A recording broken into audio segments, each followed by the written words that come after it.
She walked into that room, and every conversation stopped. Not because she was beautiful, not because she was important, but because she didn't belong, and everyone knew it.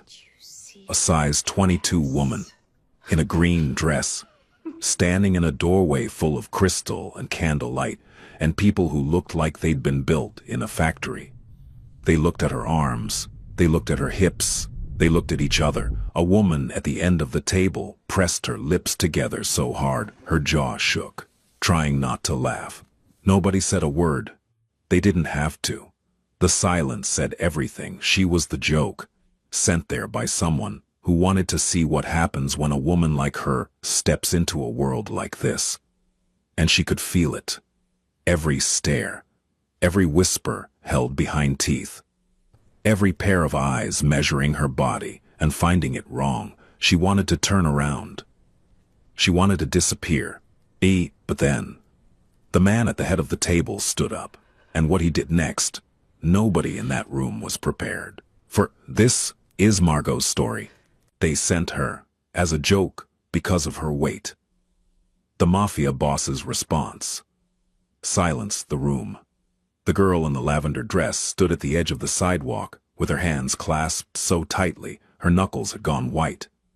She was 9 years old in her memory, standing outside the birthday party she had been invited to only because her mother had asked the other mother directly. Inside, through the bay window, she could see the other girls laughing at something. One of them held up a balloon animal shaped like a pig and pointed toward the front door. The birthday girl covered her mouth and doubled over with laughter. Margot Bellamy had turned around and walked 3 blocks home without ringing the doorbell. She never told her mother what happened. She simply said the party was fun. Now, 23 years later, Margot stood outside, a different building entirely, a limestone townhouse on the Upper East Side, with black iron railings and a door so polished it reflected the street, and her knuckles were white again. She could feel the lavender dress memory pressing against her ribs like a fist. She told herself this was different. She told herself she was a grown woman with a job to do. But the feeling was identical. The certainty that she was about to walk into a room that did not want her. She had no idea how right she was. 3 days earlier, Margot had been elbow-deep in bread dough at Rossetti's Bakery on Arthur Avenue when her phone buzzed. Her cousin Nadia's name glowed on the cracked screen. Margot almost didn't answer. Conversations with Nadia always left her feeling smaller, though she could never quite explain why. Nadia had a way of wrapping cruelty in helpfulness, the way a wasp builds its nest inside something beautiful. "I have a job for you," Nadia said without greeting. "One night, private dinner. You'd be serving, helping the hostess, that sort of thing. They need someone last minute and the pay is $1,500. Margot wiped flour on her apron and pressed the phone harder against her ear. $1,500 was more than she made in 2 weeks at the bakery. Her mother's physical therapy bills had been stacking up like bricks against the front door, each one heavier than the last. Her younger brother Calvin needed new braces. The transmission on the Honda was slipping again. "Why me?" she asked, because she had learned to ask that question even when she didn't want to hear the answer. "Because you're reliable," Nadia said smoothly. "And you're available. It's this Saturday, a private residence in Manhattan, very upscale. You'd need something nice to wear." Margot looked down at herself, size 22, flour-dusted, hands rough from years of kneading and washing and lifting sheet pans in a hot kitchen. She owned exactly one dress that could be called nice, a dark green wrap dress her mother had given her for Christmas, the fabric soft as a whispered apology. "I can do it," she said. "Perfect." There was something in Nadia's voice that Margot couldn't name, a brightness that felt like the edge of a blade catching light. "I'll send you the details." What Margot didn't know, what she couldn't have known, was that the phone call had happened on speaker.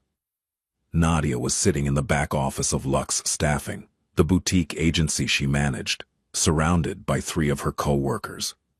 When Margot said yes, Nadia pressed mute and the office erupted. "You didn't," said Jolene, the receptionist, her hand over her mouth. I absolutely did. Nadia set the phone down and crossed her legs with the satisfaction of someone who had just solved a complicated equation. They asked for our most stunning girl for the Kavanaugh dinner. We're completely booked, so I'm sending Margot.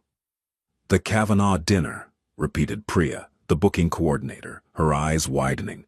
As in Silas Kavanaugh, as in the man whose last companion was a literal runway model. That's the one, Nadia. They're going to lose it. They'll never hire us again. They won't trace it back to us. I told her it was a serving gig. She shows up, realizes it's a companion placement, doesn't know what to do, the whole thing falls apart. Meanwhile, I call the Kavanaugh people Monday, apologize profusely for the mix-up, and offer them a replacement at no charge. They'll love us more for fixing it. And Margot? Jolene asked. Nadia shrugged one elegant shoulder. She gets paid. She gets a free dinner. She'll be fine. It's not like anything was going to happen anyway. You've seen her. The laughter that followed was thin and sharp, the kind that draws blood without leaving a visible mark. Margot spent Saturday afternoon getting ready in her mother's bathroom because the mirror was bigger. Iris Bellamy sat in her wheelchair in the hallway, watching her daughter through the open door with the quiet intensity of a woman who had spent her whole life studying the weather of her children's faces. "You look beautiful, baby," Iris said. Margot smoothed the green dress over her hips and tried to see what her mother saw. The mirror showed her a 32-year-old woman with dark auburn hair. She'd curled carefully, brown eyes she'd lined with a steady hand. Full lips she'd colored a deep berry. Her skin was clear. Her posture was good. But the mirror also showed everything else. The width of her arms. The roundness of her belly. The way the dress strained slightly at the zipper. She catalogued these things the way a prisoner catalogues the walls of their cell, with exhaustive, defeated familiarity. "It's just a serving job," Margot said. "Even so," Iris wheeled closer. "Stand up straight. You carry yourself like you're apologizing for taking up space. Stop that." Margot met her mother's eyes in the mirror. Iris Bellamy had been beautiful once, before the accident, before the wheelchair, before 2 decades of fighting insurance companies and swallowing pride. She was still beautiful, Margot thought, in the way that broken things can be more beautiful than whole ones because they've survived their own destruction. "I'll be home by midnight," Margot said. "You come home whenever you come home, and you hold your head up." The car service Nadia arranged dropped Margot off at 7:15. The townhouse was taller than she expected, narrow and imperious, the kind of building that looked down at the street, the way certain people look down at everyone. A man in a dark suit opened the door before she could knock. He was enormous, well over 6 feet, with the build of someone who had been hired specifically to be a barrier between the world and whatever existed on the other side of that door. "Name," he said. "Margot Bellamy. I'm with Lux Staffing." He checked a tablet, and something shifted in his expression. Not surprise exactly, more like the flicker of a card player who'd been dealt an unexpected hand. He recovered quickly, his face returning to professional neutrality, and stepped aside. Through the foyer, second door on the left. The foyer was floored in black and white marble. A chandelier hung overhead like frozen rain. The walls held paintings that Margot suspected cost more than her mother's house. She could smell something extraordinary. Roasted lamb, maybe, with garlic and rosemary, and underneath it, the woody scent of expensive cologne that had been left hanging in the air by someone who'd recently passed through. She found the second door on the left and opened it. The dining room was long and candlelit. A table set for 12 stretched down its center, gleaming with crystal and silver. 8 people were already seated, 4 men in suits that fit like second skins, and 4 women so polished they seemed to have been manufactured rather than born. Every surface in the room reflected light. The wine glasses, the silverware, the women's etchings, the men's watches, and when Margot walked in, every reflective surface seemed to turn toward her at once, capturing her from a dozen angles and holding her there. The silence was instantaneous. Not the natural quiet of people pausing their conversations, but the specific, weighted silence that descends when something has gone wrong, in a way that's also entertaining. A woman at the near end of the table, platinum hair, collarbone sharp enough to cut glass, looked Margot up and down with the slow deliberation of someone reading a menu they've already decided to send back. The man beside her leaned in and whispered something. The woman pressed her lips together and looked away, the corners of her mouth trembling with the effort of not laughing. Margot felt the room's assessment travel across her body, like hands she hadn't consented to. The width of her hips, the softness of her arms, the way her dress, which had looked beautiful in her mother's bathroom, now seemed like a costume, the wrong costume, in a room full of women who wore their clothes the way buildings wear glass, as architecture rather than covering. Her throat went tight. She looked for the kitchen entrance, for any sign that this was a catering job, for someone holding a tray or wearing an apron. There was none. A man at the far end of the table stood up. He was tall and lean, early 40s, with black hair graying at the temples in a way that looked deliberate, like a choice rather than a concession. His suit was charcoal and cut with the precision of something that had been built on his body rather than for it. His face was angular, composed, with dark eyes that moved with the unhurried attention of someone accustomed to seeing everything and reacting to very little. Silas Kavanaugh crossed the room. Every person at that table watched him the way animals watch the apex predator of their ecosystem, with a mixture of deference and fear, so internalized it had become reflex. He moved through their attention without acknowledging it, the way a river moves through rock without apology. He stopped in front of Margot. She was prepared for anything. Dismissal, confusion, anger. She had spent her entire life preparing for the various forms that rejection takes. She had a catalog. "You must be my dinner companion," he said. His voice was lower than she expected, quieter. There was no question in it. I think there's been a mistake," Margot said. "I was told this was a serving position." Something flickered behind his eyes, not surprise, recognition, as if he had seen the shape of what had happened the moment she walked in and had already assembled the full picture before she spoke. "There's no mistake," he said. "You're here, that's sufficient." He extended his hand. Not to shake, to guide. Palm up, fingers relaxed, the gesture of a man who opens doors, rather than pushes through them. The room had gone so quiet that Margot could hear a candle flame hissing somewhere to her left. She could feel the stares on her, skin like heat. The platinum-haired woman was no longer suppressing her amusement. She was openly studying this exchange with the fascination of someone watching a nature documentary in which the predator behaves against its own species programming. Margot looked at Silas Kavanaugh's hand. Clean nails, a faded scar across the knuckles, no rings. She looked up at his face. His expression held nothing she could name as pity. Pity she would have recognized instantly. She was fluent in that language. This was something else, something that felt, impossibly, like interest. She placed her hand in his.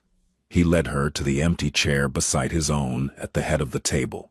He pulled it out for her. She sat down. The fabric of the chair was velvet, cool against her bare arms. A water glass appeared in front of her, then a wine glass. Silas sat beside her, adjusted his napkin, and turned to the man on his left. "Fletcher, you were telling me about the port situation in Newark."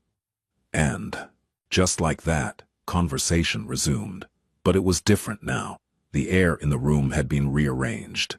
Every person at that table had watched Silas Kavanaugh, a man who had made his empire on the principle that nothing entered his world without his explicit selection, except this woman, as if she had been his choice all along.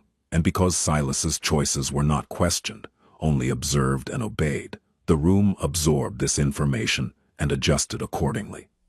But they didn't understand it, and Margot could feel their confusion like static. Dinner was served in courses. Lamb, as she had guessed, with roasted figs and a red wine reduction, a bitter green salad with shaved pecorino, bread that was almost as good as what she baked at Rossetti's.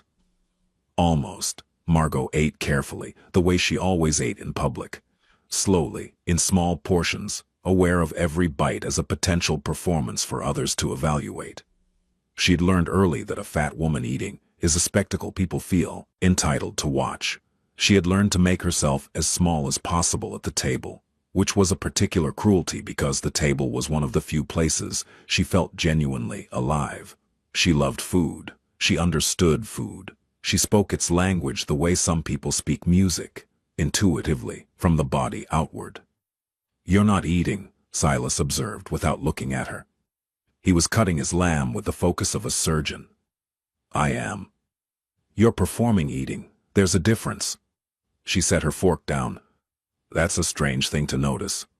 "I notice most things. It's a professional requirement." He took a sip of wine. "You don't like the lamb?" "The lamb is excellent. The reduction is slightly over-reduced. It's leaning bitter instead of sweet. But the meat itself is perfect.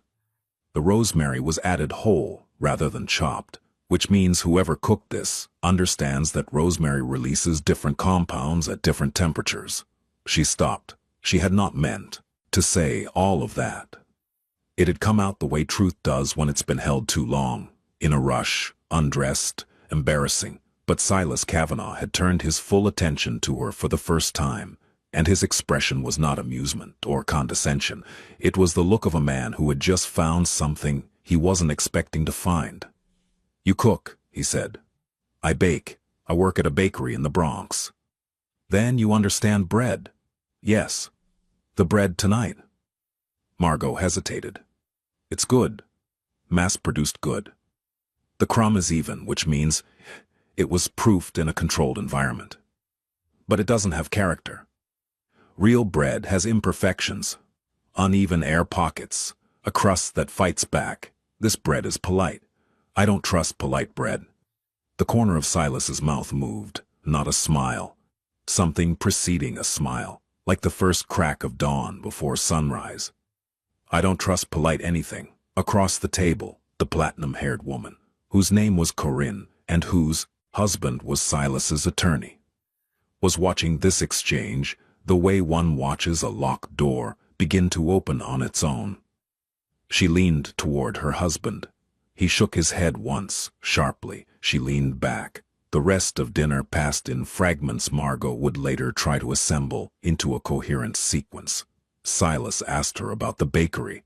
She told him about Rossetti's, about the owner, old Giuseppe, who still hand-shaped every ciabatta loaf at 4 in the morning, about the regulars who came in not for the bread, but for the feeling of being remembered, because Giuseppe greeted every person by name and asked after their families with the sincerity of a man who believed that bread and memory were made from the same ingredients.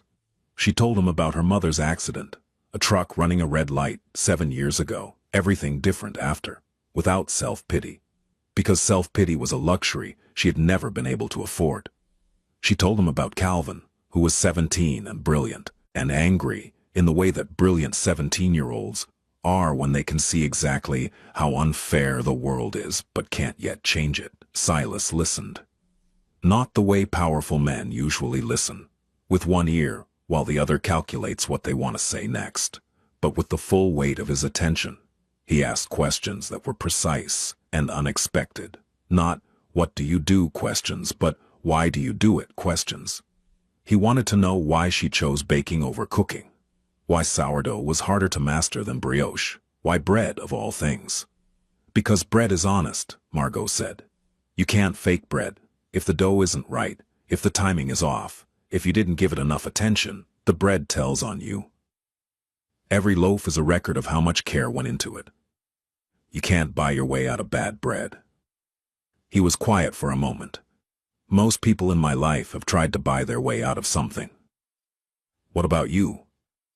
The question surprised them both. She saw it register on his face, a barely perceptible shift, the kind that, on a less controlled man, would have been a flinch. No one asked Silas Kavanaugh direct questions. No one treated him as someone who might need to answer rather than command. "I've tried to buy my way out of several things," he said. "I've succeeded at most of them. The ones I failed at taught me more." "Like what?" He looked at her then, with an expression she would think about for days afterward. It was the look of a man standing at the edge of something, a confession, a cliff, a door he usually kept locked, and deciding whether to step forward. "Loneliness," he said. "You can't buy your way out of loneliness. Believe me, I've tried." The dessert course came and went. Coffee was served.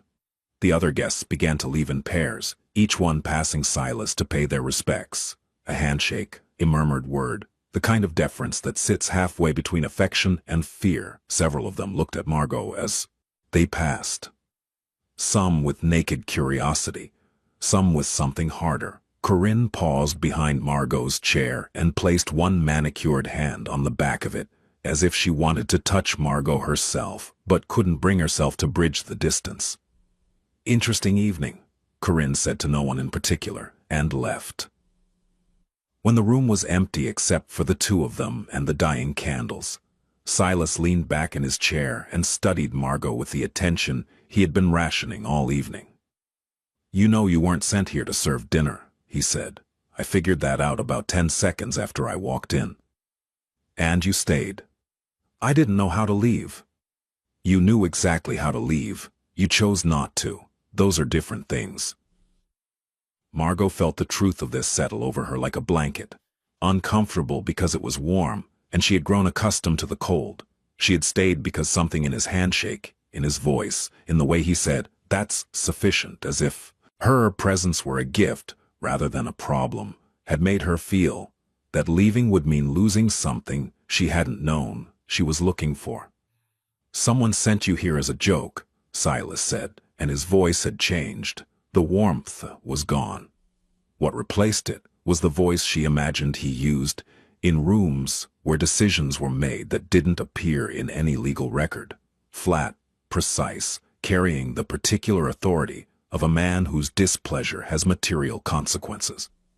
Someone at that staffing agency decided it would be entertaining to put you in a room full of people who would judge you. Is it they thought I would humiliate you? They were counting on it. Margot's chest tightened. She had known on some level from the moment she walked in.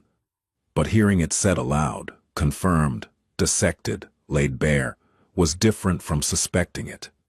Suspicion is a wound you can ignore. Confirmation is surgery without anesthesia. "Nadia," she whispered. "Your cousin. She manages the agency." Silas was quiet for a long moment. The candlelight moved across his face, turning his features into something almost sculptural. The sharp jaw, the dark hollows beneath his cheekbones, the scar on his hand that she now noticed extended further than she'd first seen, disappearing beneath his cuff. "I grew up in Bensonhurst," he said. "My mother cleaned offices. My father drove a truck until his back gave out, and then he drove nothing. We lived above a dry cleaner. The building smelled like chemicals and other people's clothes. I was short for my age, didn't hit my growth until 16. Every day walking to school was an exercise in survival. You learn things when you're the smallest person in a dangerous room. You learn to see what other people miss. You learn to identify who is pretending and who is real." He paused. "You're real. You don't know me. I know that you walked into a room that was designed to break you, and you sat down and talked about bread. That tells me that's everything I need to know about who you are." The car that took Margot home was black and silent and smelled like leather. She sat in the back seat and cried. Not the loud, theatrical crying of someone performing grief, but the quiet, chest-shaking crying of someone whose armor has been removed so gently they didn't realize it was gone until they felt the air on their skin. She did not expect to hear from Silas Kavanaugh again. Men like that did not call women like her. This was not pessimism. It was pattern recognition. 32 years of data, rigorously collected. He called the next morning. "I'd like to see you," he said without preamble. "Dinner, somewhere you choose." "Why?" "Because I spent the entire night thinking about polite bread, and I've decided I need to try the impolite kind." She laughed before she could stop herself. It was the first time in longer than she could remember that someone had made her laugh without her having to earn it first. she chose a small Dominican restaurant in Washington Heights that her mother loved. Low ceilings, loud music, tables so close together that your conversation became everyone's conversation. It was a test, though she wouldn't have called it that. She wanted to see how Silas Kavanaugh handled a room where his name meant nothing, where his suit was overdressed, where the food came on mismatched plates, and the wine was whatever was open.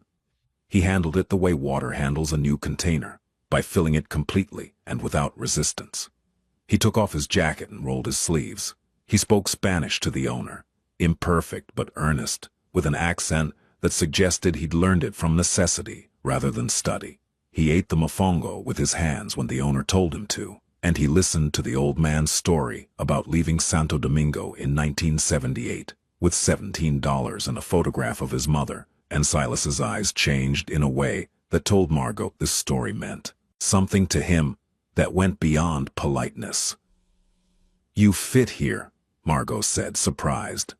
"I fit in more places than people expect. That's deliberate." "Why?" "Because the moment people put you in a single category, they stop paying attention, and I never want anyone to stop paying attention to me. It's bad for business, and worse for survival." Their second date happened 4 days later at a gallery opening in Chelsea that Silas had been obligated to attend. He called her the morning of and said, "I have to go to a thing tonight. It will be full of people who buy art they don't understand to impress people they don't like. I'd rather not suffer alone." She almost said no. The instinct was automatic, the reflex of a woman who had learned that every public appearance was a potential ambush. But her mother's voice was in her head, sharp as a struck bell. "Stand up straight. Stop apologizing for taking up space." "What should I wear?" she asked. "Whatever you want. The people at these events dress for each other. I'd prefer you dress for yourself." She wore a black blouse with wide sleeves and dark slacks, and the one pair of heels she owned that didn't make her feet ache. When Silas saw her outside the gallery, he looked at her for a long moment, not the up-and-down assessment she was bracing for, but something slower, more focused, as if he were reading a page he didn't want to rush through. "You look good," he said, simple, direct, no qualifiers. Inside the gallery, the art was enormous and abstract and priced in the mid-six figures. Margot moved through the rooms with the careful attention of someone who didn't know much about art, but knew a great deal about craft, about the hours that went into making something, the intention behind each choice. She stopped in front of a canvas that was mostly white, with a single, jagged line of red running diagonally across it. "What do you think?" Silas asked, standing beside her. "I think someone put a lot of effort into making this look effortless. And I think that line isn't random. It's too precise. Whoever made this knew exactly what they were doing and wanted us to think they didn't." A woman nearby, the gallery owner, it turned out, overheard and turned sharply. "That's actually exactly what the artist has said about this piece. Are you a collector?" "I'm a baker," Margot said. The woman blinked, recalibrated, and then smiled with genuine warmth. "Well, you have a better eye than half the collectors in this room." Later in the car, Silas said, "You see things clearly. Most people see what they've been told to see. You see what's actually there. That's what you said about yourself. Maybe that's why this works." Over the following weeks, he made space for her in his life, with the careful precision of a man rearranging a room to accommodate something valuable. He didn't ask her to change. He didn't suggest she dress differently or lose weight or inhabit herself in any way other than the way she already did. When they walked together, he matched her pace. When they sat together, he chose seats that didn't make her feel observed. She noticed these things, the small architectures of consideration that most people would have missed, and each one was a stone laid in a foundation she was terrified to trust. He took her to his mother's apartment in Bensonhurst on a Tuesday evening, 3 weeks after the dinner. Teresa Kavanaugh was 71, small and fierce, with Silas's dark eyes and a voice that could strip paint. She lived in the same apartment above the dry cleaner, though the building now belonged to Silas, and the dry cleaner had been replaced by a bookshop. "So you're the bread girl," Teresa said, standing in the doorway with her arms crossed. Margot looked at Silas, who was standing behind her with an expression she had never seen on him before. Something young and almost vulnerable, as if this small, fierce woman could undo him in ways that boardrooms and backrooms never could. "I'm Margot," she said. "He talks about you like you invented flour. Come in. I made coffee. It's terrible. The machine is broken and he keeps buying me new ones I can't figure out." The apartment smelled like coffee and lavender and decades. Every surface held photographs. Silas as a child, thin and serious. A man Margot recognized as his father from the same jawline. Teresa young and startlingly beautiful, standing outside a church in a white dress. Teresa sat Margot at the kitchen table and put a cup of genuinely terrible coffee in front of her and proceeded to interrogate her with the thoroughness of a federal prosecutor. "You work in a bakery?" "Yes." "You take care of your mother?" "Yes." "She's in a wheelchair?" "Yes." "And your brother?" "Calvin, he's 17. "And you went to that dinner thinking it was a job?" Margot looked at her hands. "Yes." "And they sent you there to be laughed at?" "Yes." Teresa reached across the table and took Margot's hand. Her grip was astonishing. The grip of a woman who had wrung out mops and scrubbed floors and held a family together through decades of difficulty with nothing but her own 2 hands. "My son has had many women sit at this table," Teresa said. "Beautiful women, expensive women, women who smiled at me like I was a photograph they needed to pose with. None of them took a sip of this coffee without making a face." She looked at Margot's cup. Margot had drunk half of it. "You're either very kind, or you have no taste buds." "The coffee is terrible," Margot said. "But you made it for me. That matters more." Teresa Kavanaugh looked at her son over Margot's shoulder. Whatever passed between them was silent and complete. Silas nodded once. "Stay for dinner," Teresa said. It wasn't a question. That night, driving back to the Bronx, Silas was quiet for a long time. The city moved past the windows, bridges and lights, and the particular darkness of water at night. "My mother has never asked anyone to stay for dinner," he said. "In 30 years of me bringing people to that apartment, she has never once asked anyone to stay." Margot felt something break open inside her, not painfully, the way things had broken before, but the way a seed breaks open. From the inside, because something inside it has grown too large to be contained. "I liked her," Margot said. "She terrifies most people. I grew up with Iris Bellamy. I'm immune to terrifying women." He laughed. It was a real laugh, unguarded, and it transformed his face into something she wanted to memorize. The way the angles softened, the way his eyes creased, the way he looked for just a moment, like the boy from Bensonhurst who had walked to school every day through a world that wanted to eat him alive and had somehow emerged whole. But the fear didn't go away. It lived inside Margot like a second skeleton. The framework of every rejection, every sideways glance, every bathroom mirror, every dress that didn't fit, every table she sat down at, wondering if the chair would hold. Every man who had looked through her, as if she were made of glass. The fear said, "This isn't real." The fear said, "He'll wake up." The fear said, "You're a novelty, a project, a story he tells himself about being different from the man everyone thinks he is." She was folding laundry in her mother's living room when the fear finally spoke out loud. "He's going to leave," she said, not to Iris, not to anyone, just to the room.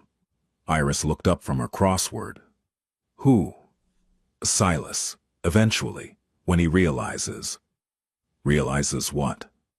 Margot sat on the edge of the couch with a towel pressed against her chest like a shield. That I'm not what someone like him should be with. That people are looking at us. That his associates are wondering what he's doing. That there are women who match him, who fit." Iris set down her pen. "Come here." Margot didn't move. "Margot Renee Bellamy, come here." She went. She knelt beside the wheelchair, the way she'd done as a girl when she needed her mother's hands in her hair. Iris cupped her daughter's face. "You listen to me. You have spent your entire life making yourself smaller, for people who weren't worth your full size. You eat small, you dream small, you take up as little room as possible because someone, somewhere, told you that you didn't deserve the space you occupy. And that is a lie. It is the biggest lie anyone has ever told you, and you have believed it so long it feels like the truth. But it isn't. Mama, I'm not finished. That man didn't look at you and see a woman who needed fixing. He looked at you and saw what I've always seen, someone extraordinary who's been hiding. If he leaves, he leaves. You'll survive it the way you've survived everything, but don't you dare push him away, because you've decided, you know the ending before it's been written." Margot pressed her face against her mother's palm and breathed. The towel fell to the floor. Outside, a car alarm went off and stopped. The refrigerator hummed. These were the sounds of her life, small, domestic, unremarkable, and she held them like anchors. The confrontation with Nadia happened without Margot planning it. They ran into each other at a family christening in Queens. Margot in a navy dress, Nadia in white, the symbolism so obvious it would have been funny if it weren't nauseating. Nadia approached her with the confident stride of someone who has never been held accountable for anything. "I heard you've been seeing Kavanaugh," Nadia said, her voice carrying across the patio. "That's wild. I never would have guessed." "No," Margot said. "You wouldn't have, because you sent me there expecting him to send me away." Nadia's smile didn't waver, but her eyes changed. "I don't know what you're talking about. You told me it was a serving job. You put me in that room, knowing exactly what it was. You did it because you thought it would be funny. Because you thought a man like that would look at a woman like me, and—" She stopped. The words were jagged in her throat, and she refused to bleed in front of Nadia. "You know exactly what you did. Margot, you're being dramatic." "No. I'm being honest. For the first time in our entire lives, I'm being honest with you. And here's what's true, Nadia. You have spent years making me feel like I should be grateful for any attention at all. Like I should be thankful for crumbs. Like being invited to the party was enough, even when the party was a joke at my expense." She could feel the christening guests watching. She didn't care. "I'm done being grateful, and I'm done being the person you feel better standing next to." She walked away. Her hands were shaking, her heart was hammering, but her back was straight, and her head was up, and somewhere behind her she could hear the silence she'd left in her wake. The same silence that had filled the dining room on the Upper East Side, except this time, she was the one who had created it. Silas found out about the confrontation before Margot told him, when he had a way of knowing things, not through surveillance or control, but through the network of loyalty and information that surrounded him like an atmosphere. When she came to his apartment that evening, he was sitting in the kitchen with his sleeves rolled up, slicing tomatoes with the focus he brought to everything. "I heard you made a speech at a christening," he said. "It wasn't a speech, it was a reckoning. Those are usually the same thing." He set down the knife. "Are you all right?" "I think so. I think I've been not all right for a very long time, and today might be the first day I'm starting to be all right." He nodded. He didn't offer to fix it, or avenge it, or make calls. He simply wiped his hands, walked to where she stood, and put his arms around her. She stiffened, an involuntary response, the body's memory of all the times it had been touched carelessly or not at all. And then she softened against him. He was warm. He smelled like tomatoes and soap and the particular clean scent of someone who carries power the way other people carry briefcases, as a daily, functional object, rather than an ornament. "I need to tell you something," she said into his chest. "Tell me. I keep waiting for this to end. Every morning I wake up and check my phone and expect the message where you explain that you've reconsidered, that you've come to your senses, that someone has shown you my picture and reminded you what I look like, as if you've forgotten, as if this has all been some kind of hallucination." He pulled back far enough to look at her face. His hands remained on her waist, firmly, deliberately, in the way of a man who does not touch casually or accidentally. "Margot, I have built everything I have on one skill, seeing what is actually there. not what people want me to see. Every person in my life, every associate, every competitor, every so-called friend, performs for me. They show me what they think I want. They are careful and calculated and rehearsed. You walked into a room designed to humiliate you, and you talked to me about bread, real bread, honest bread. His jaw tightened. Do you understand how rare that is? In my world, in any world. I'm not rare, I'm just... Do not finish that sentence. Do not stand in my kitchen and diminish yourself. You have done that for everyone else your entire life. You do not do it here. The force of it, not anger, but something fiercer, the intensity of a man defending the thing he has decided to protect, silenced her. Not the way the room had silenced when he chose her at the dinner. A different silence. The silence of someone hearing, for the first time, a truth they have needed their whole life to hear. He kissed her. It was careful, almost deliberate, the way he did everything. Not tentative, not hesitant, but intentional. A choice made with full awareness of its weight. When he pulled back, his thumb traced her jawline, and she realized she was crying again. "Stop waiting for me to leave," he said.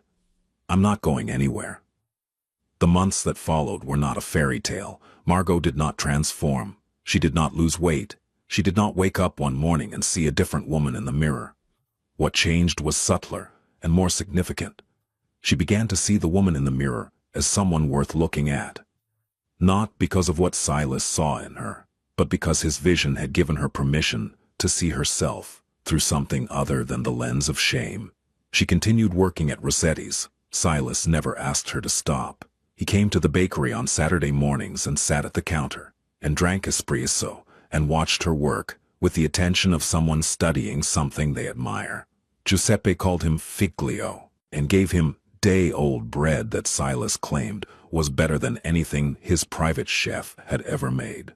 "It has character," Silas said, holding up a misshapen ciabatta with the reverence most men reserve for expensive objects. "It has air pockets," Margot said. Same thing. There was a particular evening in late September that Margot would later identify as the night something fundamental shifted between them. Silas had invited her to his apartment, the real one, not the townhouse where the dinner had been held, which was a property he used exclusively for business. His actual home was a floor-through loft in Tribeca, spare and clean, with tall windows that looked out over the river. The furniture was minimal. The bookshelves were full. It was the home of a man who valued silence and space, and who had earned the right to both. He cooked for her. This surprised her, not the cooking itself, but the competence of it. He made cacio e pepe, the simplest of pasta dishes, which is io suri, also the hardest because it requires timing and confidence, and the willingness to trust that 3 ingredients are enough when they're treated with respect. "My mother taught me," he said, twisting the pasta onto plates with practiced hands. "She said a man who can't feed himself is a man who depends on others for survival, and that's a man who can be controlled." Smart woman. Terrifying woman. There's overlap. They ate at his kitchen counter, sitting on stools, their knees almost touching. The pasta was perfect. Margot told him so, and then she told him why. The starch water emulsified correctly. The pepper was freshly cracked and toasted. The cheese melted rather than clumped. He listened to her technical breakdown the way some men listen to music. With evident pleasure, after dinner they moved to the couch. The city glowed through the windows. Silas poured 2 glasses of something amber and strong, and sat with the careful distance of a man who understood that proximity is a negotiation, not an assumption. "Can I ask you something?" Margot said. "You can ask me anything. Whether I answer is a different matter. Why aren't you married? You're 42. You're..." She gestured vaguely at his entire existence. "You could have anyone." He was quiet for a moment, swirling his drink. "I was engaged once. 8 years ago. Her name was Celeste. She was everything a woman in my position is supposed to be. Beautiful, composed, fluent in 3 languages. Extraordinarily talented at performing warmth without actually feeling it. What happened? I came home early one afternoon and found her rehearsing, not with anyone, alone. She was standing in the bathroom, practicing her smile in the mirror. Different versions of it. The warm one. The sympathetic one. The one from my mother. She had a system. She'd labeled them in her head. He took a sip. I realized I was living with someone who treated our relationship like a performance. Everything was designed. Everything was curated. There was no version of her that existed when no one was watching, because she was always watching herself. That's heartbreaking. It was clarifying. I ended it that week. Since then, I've had... He paused, choosing his words. Arrangements, companionship, women who understood the terms and were comfortable with them, but nothing that required me to be present in the way a real relationship requires. And now, he looked at her. The city light caught his face, and she could see the boy from Bensonhurst in the man from Tribeca. The same watchfulness, the same hunger for something authentic in a world of performance. Now I'm sitting on a couch with a woman who told me my pasta was good, and then spent 3 minutes explaining the science of starch emulsion, and I've never been more interested in another person in my entire life. But Silas's world was not gentle. The people who orbited him were sharp-edged and suspicious, and several of them made their skepticism about Margot known through the silent, devastating language of exclusion. The unreturned greetings, the conversations that stopped when she approached, the seating arrangements at events that placed her at the furthest possible distance from the center of power. Silas addressed this once, at a private gathering, at his attorney's home. Corinne, who had never spoken a direct word to Margot, made a comment to another woman about charity cases, loud enough to be heard across the room. Silas set down his drink with a sound that was barely audible, but somehow silenced every conversation within a 30-foot radius. Corinne, he said, and the single word carried the weight of a closing door. Margot is here because I want her here. If that arrangement is uncomfortable for you, I'd suggest you examine why. And then I'd suggest you keep whatever you find to yourself. He picked up his drink. Conversation resumed.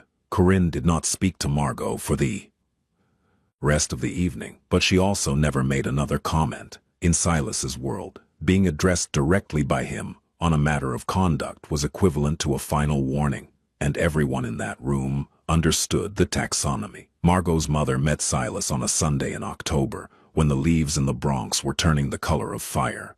He arrived with flowers, not the extravagant bouquets his assistant usually procured for occasions, but a simple bundle of sunflowers he'd bought from a street vendor, because Margot had mentioned once, in passing, that her mother's favorite flower was the sunflower, and that they always made Iris think of the house she'd grown up in upstate. Iris Bellamy looked at the flowers, then at Silas, then at her daughter, and her eyes filled with tears. Not because of the flowers themselves, but because of what they represented. The evidence that someone had listened to her daughter carefully enough to remember a detail that small. "Sit down," Iris said, and her voice was steady despite the tears. "Margot, make coffee. The good coffee, not the instant." Calvin was in the living room, folded into the armchair with his headphones around his neck, watching the doorway with the guarded intensity of a 17-year-old who had been the man of the house since he was 10. He was tall and thin, and had Iris's sharp eyes and Margot's stubbornness, and he had not said a word since Silas arrived.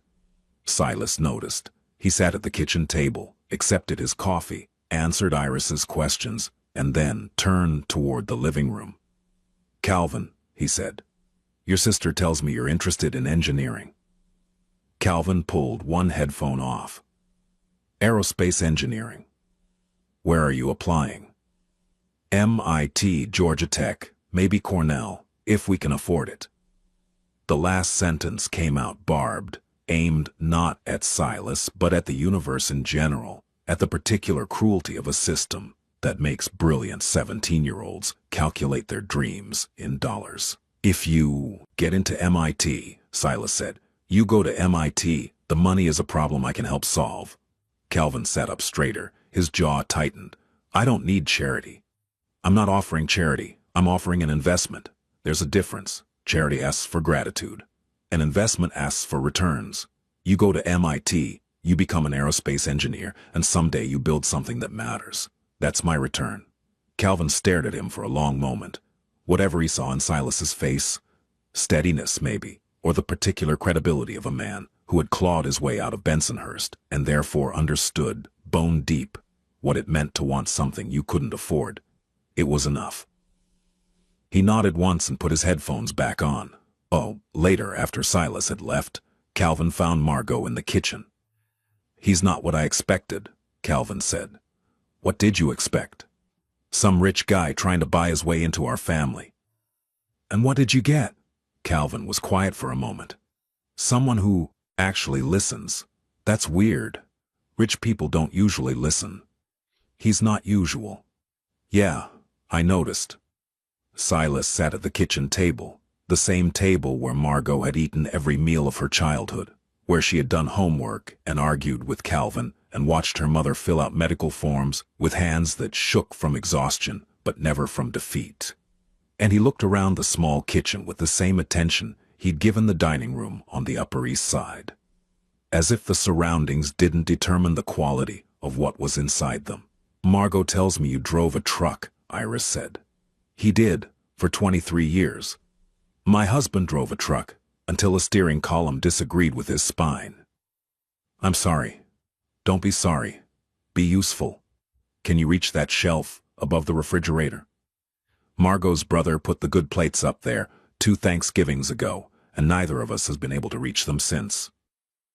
Silas stood, reached the shelf easily, and handed down a set of plates painted with blue flowers. Iris ran her thumb over one of them. "My mother's plates," she said. "She brought them from North Carolina in a cardboard box in 1961. Not a single one has broken in 65 years. She looked up at Silas. "I believe in things that last, Mr. Kavanaugh." "So do I, Mrs. Bellamy." "Then we understand each other." The proposal didn't happen the way proposals happen in stories. There was no restaurant, no ring in a champagne glass, no dramatic gesture designed to be witnessed and admired. It happened in the kitchen of Rossetti's bakery at 5:30 in the morning, while Margot was shaping sourdough loaves, and Silas was sitting on a flour-dusted stool, drinking espresso that was far too strong. "Marry me," he said.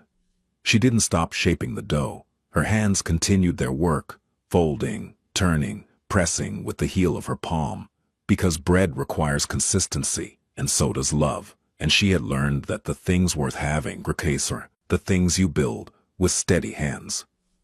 "You're proposing to me in a bakery at 5 in the morning." "I am." "I have flour in my hair." "I know." "Your mother will say it's not romantic enough." "My mother will say I should have done it months ago." Margot looked at him. Dawn was beginning to press against the bakery windows, turning the room gold. His sleeves were rolled up. There was a dusting of flour on his forearm from where he'd leaned on the counter. His eyes were dark and steady and completely, unmistakably certain. "Yes," she said. She went back to the bread. He went back to his espresso, and the morning continued, the way mornings do, carrying ordinary people through extraordinary moments without stopping to mark the occasion.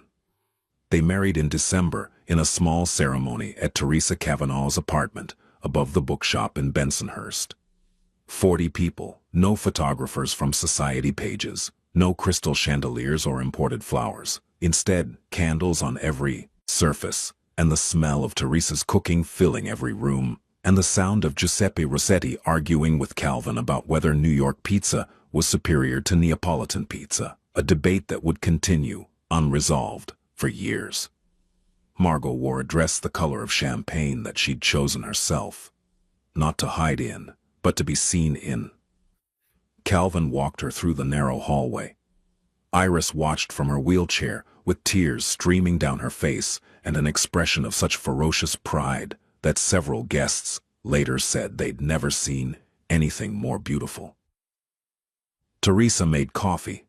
It was still terrible. Everyone drank it anyway, on the evening of their wedding, after the guests had gone, and the apartment was quiet, except for the sound of the city breathing outside the windows. Margot stood in the bathroom and looked at herself in the mirror. She was still a size 22. Her hair was still curling out of its careful arrangement. Her mascara had smudged from crying during the vows. She looked objectively, like a woman who had been through an emotional day and was showing every minute of it on her face. But she did not look away. She did not catalog her flaws. She did not perform the ritual inventory of everything that was wrong, everything that needed fixing, everything that took up too much space. She looked at herself the way she looked at a finished loaf of bread, with recognition, with respect, with the understanding that imperfection is not a failure, but a signature, the proof that something was made by hand, with care, by someone who showed up every day and did the work. Silas appeared in the doorway behind her. He was still in his wedding shirt, top button undone, sleeves rolled up. He looked at her reflection in the mirror.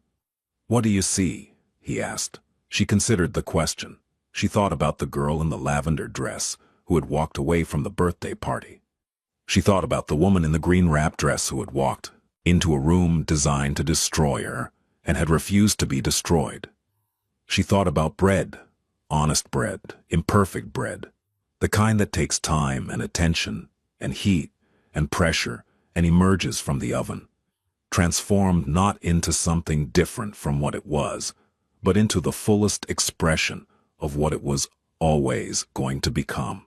"I see someone who's enough," she said. He kissed the side of her neck. "You've always been enough. The world just took its time catching up."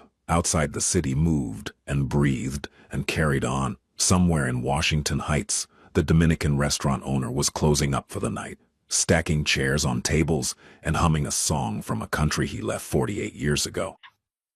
Somewhere in the Bronx, Iris Bellamy was looking at a photograph of her daughter's wedding on a phone screen Calvin was holding up for her, and she was smiling with the satisfaction of a woman who had planted a seed in hard ground and lived long enough to see it bloom. Somewhere on Arthur Avenue, Rossetti's bakery sat dark and quiet, the ovens cooling, the counters clean, the yeast dormant in its containers, waiting for morning, waiting for hands, waiting to become something that would nourish the people who needed it most.